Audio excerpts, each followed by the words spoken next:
Next point is सामान्य से विशिष्ट प्रतिक्रियाओं का सिद्धांत।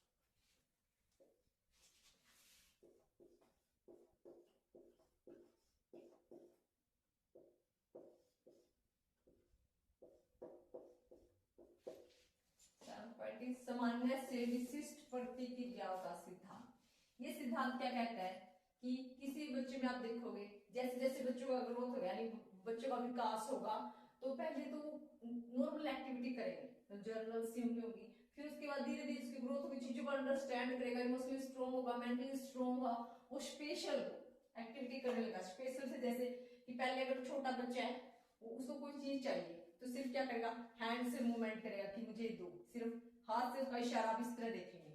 लेकिन जैसे जैसे वो बड़ा होगा उसका किसी चीज में उसका इंटरेस्ट क्रिएट हुआ, उसको चीज चाहिए, जिद, जिसको हम बोलते हैं नॉर्मल लैंग्वेज में इसको चीज किसी की जिद करेगा तो देखो वो पूरा डांस करना शुरू कर देगा उस चीज के लेके कि मम्मी मुझे चाहिए, पापा मुझे चाहिए चाहिए। जब तक आप उसको चीज नहीं दिलाओगे ना तो वो सेम एक्टिविटी वो करता रहेगा, यानी पहले जनरली करेगा नॉर्मली कि किसी को चाहिए कोई चीज, लेकिन जैसे ही वो ग्रोथ होगी उसमें मेंटल लेवल सेट करेगा तो उसकी जो प्रतिक्रिया यानी उसकी जो एक्टिविटी है बढ़ती जाएगी, यानी स्पेशल होती जाएगी। यानी स्पेशली आराम से जैसे रूठ जाना छोटी छोटी बातों पे, जिद करना किसी चीज की या किसी चीज करने के लिए कि इमोशनली दिखाना पेरेंट्स के वीक पॉइंट का यूज करना कि भाई हाँ मेरे पेरेंट्स को अगर नाराज होंगे तो मान जाएगा, दिला देगा, तो उसकी पहले जनरल एक्टिविटी होंगी, धीरे धीरे उसकी एक्टिविटी विशिष्ट में चली जाएंगी। जैसे कुछ बच्चे जनरली किसी बच्चों का किस चीज में इंटरेस्ट होता है, सिंपली क्या करेगा हम देखेंगे, जैसे कि इंटरेस्ट है उसको कलरिंग का इंटरेस्ट है, पहले क्या करेगा बच्चे को कलर दे देंगे, देखेंगे उसको देख के अट्रैक्ट हो रहा है,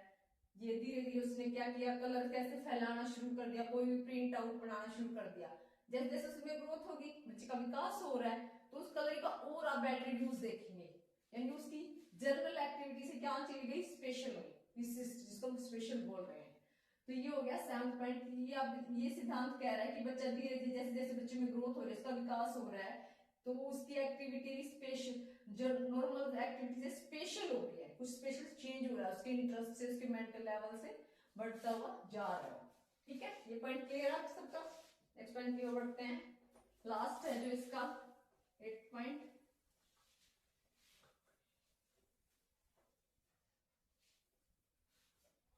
ये है वंशानुक्रम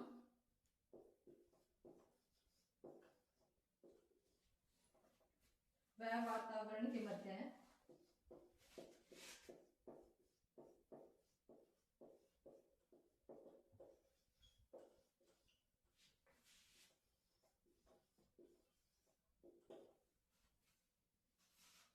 अंतक्रिया का सिद्धांत।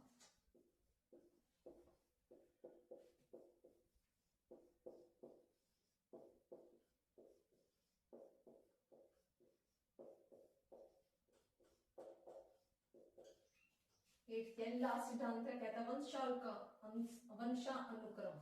ये क्या, ये हेरिडिटी, यानी जो बच्चे के गुण पेरेंट्स के गुणों पे डिपेंड करते हैं, यानी कुछ जो बच्चे में आते हैं नेचुरली उसके पेरेंट्स से, हम कहते हैं ये तो इसको पेरेंट्स से मिले हैं। जैसे किसी बच्चे की हाइट देखिए अपन फिजिकली मैं आपको क्लियर करती हूँ, बेसिकली हमें दूर से दिखाई देती है कि किसी बच्चे के पेरेंट्स भी लंबे लंबे हाइट के हैं, उसकी खुद ही बॉडी ग्रोथ ही हाइट होगी। किसी के कलर पेरेंट्स का कलर जैसे काफी अच्छा है, ग्रो है, व्हाइट कलर में है तो उनकी स्किन भी बच्चों की सेम व्हाइट में होगी। तो ये चीजें स्पेशल उनको पेरेंट्स से मिलती है। वातावरण हो गया हमारे आसपास का एनवायरमेंट जिसमें हम रहते हैं, हमारी सोसाइटी, हमारे आसपास का नेचर कैसा है, इसमें हमारा सब कुछ इंक्लूड है। तो हो गया इनके बीच में अंतक्रिया यानी इंटरेक्शन कैसा है,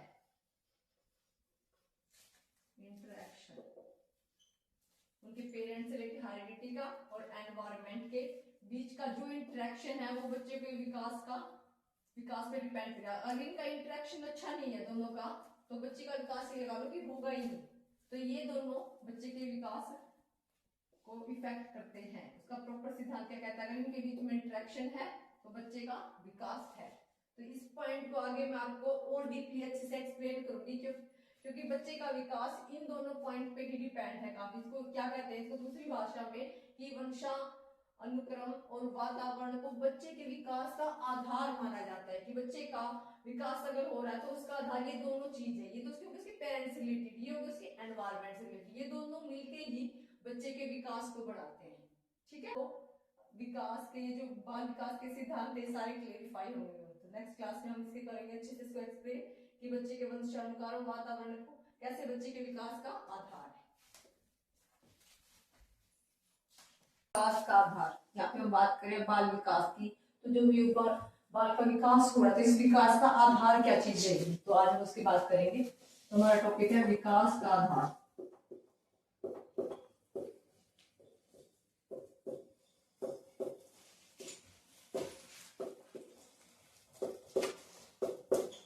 यहाँ पे आ गया हमारा विकास।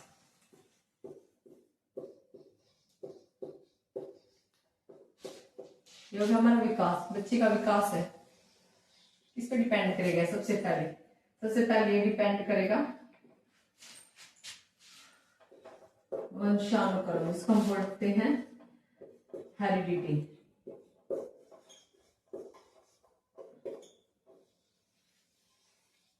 सेकंड इसमें इंपॉर्टेंट है वो है हमारा वातावरण।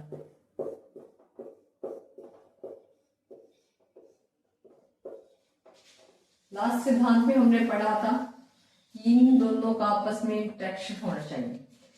तो इन्हीं की हम यहाँ पे बात करते हैं कि ये दोनों बच्चे के विकास का आधार है। क्या क्या, वंशानुक्रम, यानी जो भी उसको जेन्स उसके पेरेंट्स से मिली है, ये आ जाएंगे इसके अंदर।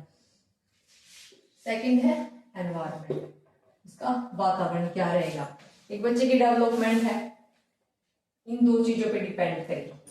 बच्चे की ग्रोथ हुई, बच्चे का बर्थ हुआ, सबसे पहले उसके अंदर क्या आएगा, उसके पेरेंट्स के जो भी फैक्टर है, फिजिकल हो गए, उसके इमोशनल हो गए, उसके मेंटल हो गए, उसके फिजिकली, यानी मेन तीन ही होते हैं उसमें। एक उसकी फिजिकली ग्रोथ, यानी पेरेंट्स की हाइट, वेट कितने स्ट्रोंग है, फिजिकली पेरेंट्स कितना स्ट्रोंग, यानी उनकी फिजिकली ग्रोथ क्या है। अगर किसी बच्चे की हाइट, पेरेंट्स की हाइट अच्छी है तो बच्चे की हाइट भी मतलब 90% चांस है कि अच्छी ही होगी। छोटी नहीं है, इसलिए ऐसा कुछ नहीं है कि हम कह सकते हैं कि छोटी हाई होगी, लेकिन चांसेस हैं कि बच्चे की हाइट उस पर डिपेंड करेगी। उसमें उसकी अगर किसी के पेरेंट्स स्ट्रोंग है, यानी वो हेल्दी खाना खा रहे हैं, फिजिकली स्ट्रोंग है, ऑफ कोर्स अगर पेरेंट्स स्ट्रोंग है यानी उसकी मदर भी स्ट्रोंग है, तो बाय बर्थ क्या होगा, मदर अच्छा खाना खाएगी तो बच्चे के अंदर ही जाएगा। जब तक बच्चा माँ के पेट के अंदर होता है उसकी ग्रोथ होती है, तो मदर ने जो भी खाया ऑफ कोर्स वो बच्चे के अंदर गया। जैसे जो भी विटामिन से रिलेटेड खाना खाया बच्चे के अंदर, तो बच्चा बचपन से बाय बर्थ से क्या हो रहा है, स्ट्रोंग होना शुरू हो रहा है। एक है कि माँ है, मदर है, सोच लिया। अगर किसी की मदर इलिटरेट है, यानी इसकी माँ है, पढ़ी लिखी नहीं है, तो क्या करेगी, इसका माइंड कहाँ पे जाएगा कि भाई घर का ये काम रहता है, ये करना है, ये ऐसे खर्चा करना है, ऐसे नहीं करना। लेकिन अगर किसी एजुकेटेड पेरेंट्स यानी मदर कहीं सेटल है, प्रोफेशनल जॉब कर रही है, तो उसका माइंड सेट क्या रहेगा, प्रोफेशनल किसी बंदे से कैसे मिलना है, क्या बात करेंगे, कैसे कोई मीटिंग अटेंड करनी है, तो बच्चे क्या होगा, बाय बर्थ से उसके माइंड पे इफेक्ट होना स्टार्ट हो जाएगा। तो यहाँ पे एक आपको देखेंगे कि इसका एनवायरमेंट यानी उसके इस चीज के एनवायरमेंट की बाय कैरेक्टर कैसे, उसके पेरेंट इसका बाय हार्ट बाय कैरेक्टर कैसे। कि किसी के पेरेंट्स होते हैं स्ट्रिक्ट, थोड़े से बाय कैरेक्टर हो गए कि जेंटलमैन टाइप, स्ट्रिक्ट है या जेंटलमैन या बाय मतलब केयरिंग हार्ट है, लविंग हार्ट है, तो वो भी बच्चे के को इफेक्ट करता है डेवलपमेंट को।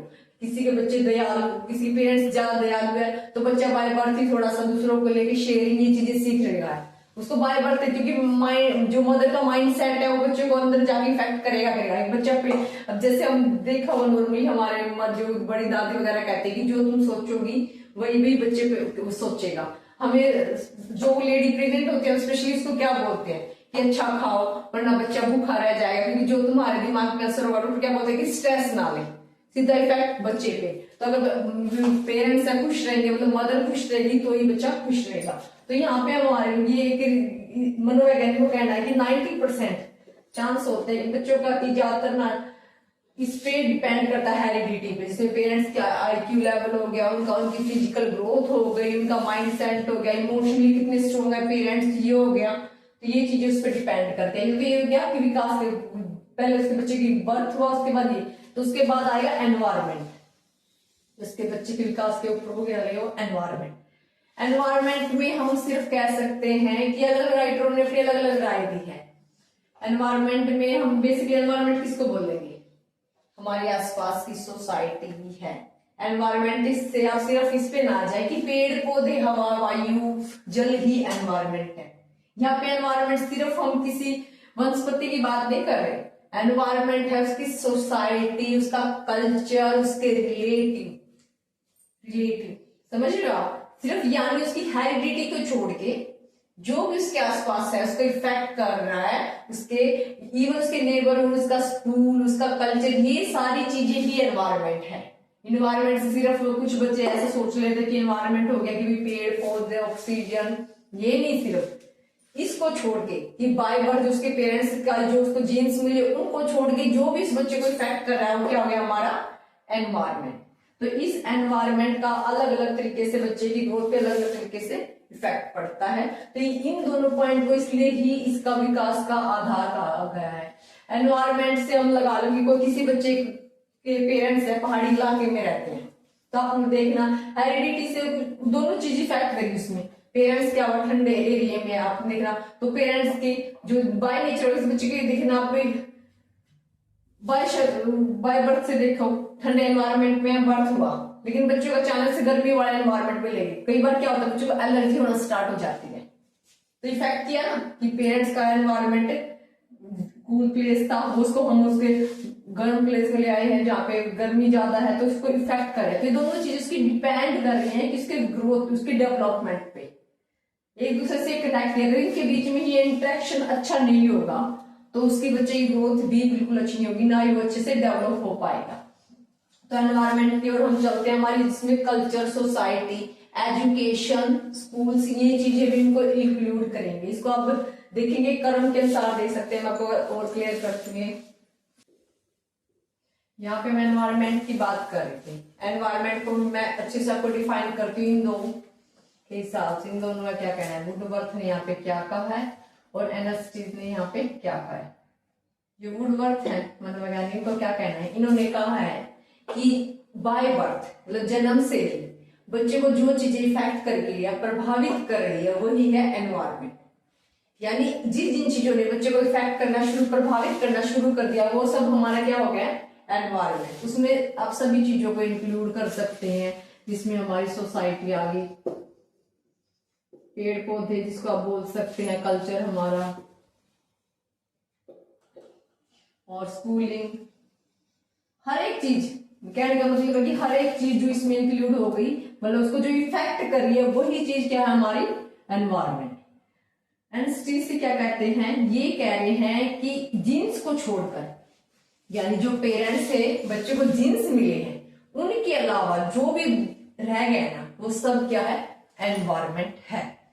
अब ये कहेंगे कि एनवायरमेंट इन चीजों से किस तरह कनेक्ट कर रहा है, कि बच्चे के विकास को किस तरह इफेक्ट कर रहा है। अभी ये तो हर एक के लिए इक्वल होता है सेम, तो मैं आपको एक चीज क्लियर कर देती हूँ।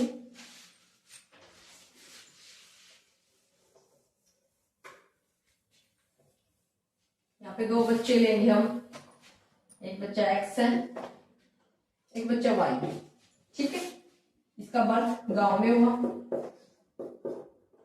इसका हुआ शहर में, ठीक है। इसके पेरेंट्स भी एजुकेटेड है, इसके भी एजुकेटेड है। यहाँ पे सिर्फ एनवायरमेंट की बात कर रही हूँ मैं आपको, पेरेंट्स की नहीं, सिर्फ एनवायरमेंट की बात चल रही है। पेरेंट्स को इसमें इसलिए मैंने सेम लिया है कि एजुकेशन लेवल सेम है पेरेंट्स का। तो क्या गांव में क्या हो रहा है, प्रॉपर क्या है फैसिलिटी नहीं है, फैसिलिटी यानी लाइट की जैसे फैसिलिटी नहीं है, प्रॉपर रोड नहीं है, डेवलप स्कूल नहीं है,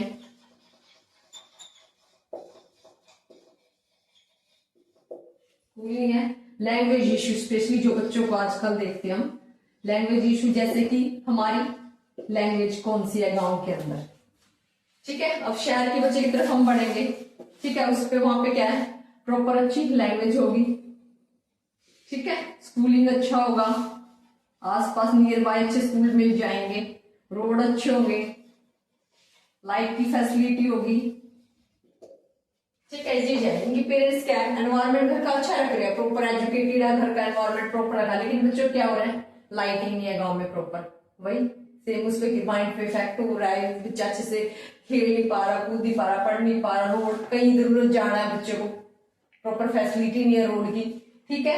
डेवलप स्कूल नहीं है, स्कूलिंग पेरेंट्स एजुकेटेड है, लेकिन जो नियर बाय उसके स्कूल वो डेवलप ही नहीं है, तो उस बच्चे के आप देख सकते हो डेवलपमेंट पे कितना इफेक्ट होगा। यहाँ पे हम दूसरे बच्चे की बात कर रहे हैं कि जहाँ पे प्रॉपर लैंग्वेज है, अच्छी लैंग्वेज बोल सकता है, स्कूलिंग प्रॉपर है, रोड प्रॉपर, लाइटिंग प्रॉपर है, तो डेवलपमेंट पे आप खुद एस्टिमेशन लगा लो, अपने अपने आसपास नियर बाय सराउंडिंग देख सकते हैं कि गांव के बच्चे के भी अगर पेरेंट्स एजुकेटेड है, शहर के एजुकेटेड, उनमें डिफरेंस मिलेगा, ये नहीं है कि 1-2%, काफी डिफरेंस देखने को मिलेगा। तो यहाँ पे ये चीज क्लियर है कि एनवायरमेंट जो है किस हद तक एक बच्चे की डेवलपमेंट पे इफेक्ट डाल रहा है हेरिडिटी के अलावा। अब यहाँ पे अगर हेरिडिटी कुछ बच्चों क्लियर नहीं हुआ, उनको एक बार हेरिडिटी का जो पॉइंट है एक बार और अच्छे से क्लियर करवा देते हैं। एनवायरमेंट का आई थिंक आप सबका क्लियर हो गया होगा इन सब चीजों से। अब और भी कोई भी एग्जांपल ले सकते हैं आप, नियर बाय सराउंडिंग देखते होंगे कि भाई एनवायरमेंट में हमारे रिलेटिव आ गए, वो कैसे हैं, हमारा कल्चर आ गया कैसा है, भाई हमारा कल्चर अच्छा है, दूसरों की बड़ों की रिस्पेक्ट करने का है, तो बच्चा नेचुरली ही दूसरों की रिस्पेक्ट करेगा। अगर हमारे आसपास का कल्चर ये कह रहा है कि भाई ये पूजा पाठ करो ज्यादा, तो बच्चा अपने आप ही बच्चे का ध्यान क्या होगा, पूजा पाठ में होना शुरू हो जाएगा। तो यहाँ पे सिर्फ आप कितने भी पॉइंट ले सकते हो, आप पे डिपेंड करता है कि आप उसको कैसे क्लासिफाई कर रहे हो, ठीक है। एक बार हेरिडिटी का पॉइंट मैं आपको दोबारा क्लियर कर देती हूँ कि वंशानुक्रम में बच्चों के विकास पे किस तरह थोड़ा सा इफेक्ट डालता है, जिन बच्चों का अभी तक क्लियर नहीं हुआ है। यहाँ पे तो हमने पॉइंट लिए थे, एजुकेशन सेम है पेरेंट्स के, यहाँ पे बच्चे को सेम प्लेस मिलेगा, उनके पेरेंट्स फॉलो कर देंगे, XYZ दोनों हमारे बच्चे सेम रहेंगे, ठीक है। यहाँ पे बच्चे के बच्चे की बात करें, उसके पेरेंट्स रिलेटेड बात चल गया, तो इसके पेरेंट्स एजुकेटेड हैं, हो गए। सेकंड टॉल है, थर्ड पॉइंट लिया हमने स्मार्ट है, स्मार्ट से हमारा मतलब इंटेलिजेंट है, प्रॉपर एनवायरमेंट है उनके पास रहने के लिए, जैसे ज्यादा ना गर्मी है ना सर्दी है, प्रॉपर एनवायरमेंट अवेलेबल है, ठीक है। ये पेरेंट्स रिलेटेड फैक्ट हो गए। सेकंड है यहाँ पे एजुकेटेड भी नहीं है पेरेंट्स, यानी ये एजुकेशन से मतलब हमारा वातावरण से नहीं है, उसके मेंटली लेवल से आ रहा है, उसके इंटरनल एजुकेशन कैसी है। यहाँ पे बाहरी में एजुकेशन वो एजुकेशन है कि मेंटल लेवल पेरेंट्स कैसा, पेरेंट्स के अंदर क्या एजुकेशन है कि पेरेंट्स का क्या लेवल है, मेंटल कैरेक्टर कैसा है उसका, उसकी इंटेलिजेंस रिलेटेड एजुकेशन है, ठीक है। ये आपको क्लियर करने के लिए मैं पॉइंट लिख रही हूँ ताकि आपको समझ में आ जाए। यहाँ पे उसका पेरेंट्स इलिटरेट बोल सकते हैं हम, एजुकेटेड नहीं है, ट्रेट है। सेकंड है वो उनकी हार्श शॉर्ट होगी, ठीक है, इसका अपोजिट ले लो आप, ठीक है, ज्यादा वो नहीं है। इसमें बेसिकली देख लो जहाँ पे सारी चीजें अवेलेबल है, यानी उसका कैरेक्टर पेरेंट्स का अच्छा है, फिजिकल वो फिट है, इंटेलिजेंसी है, उसका नेचर अच्छा है, तो बच्चा अपने आप ही अच्छा होगा, उसकी ग्रोथ और डेवलपमेंट दोनों ही आप देख सकते हो नेचुरली ही अच्छी होगी।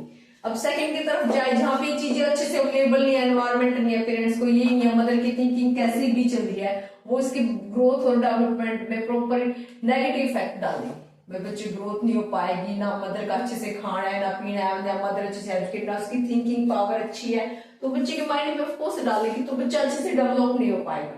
आई थिंक अब ये पॉइंट क्लियर होगा कि इन दोनों पॉइंट को हम विकास का आधार क्यों कह रहे हैं, कि बच्चों की डेवलपमेंट का आधार दोनों पॉइंट कैसे हुए हैं, क्योंकि बच्चे की जो डेवलपमेंट है, ग्रोथ है, वो इन चीजों पे डिपेंड करें।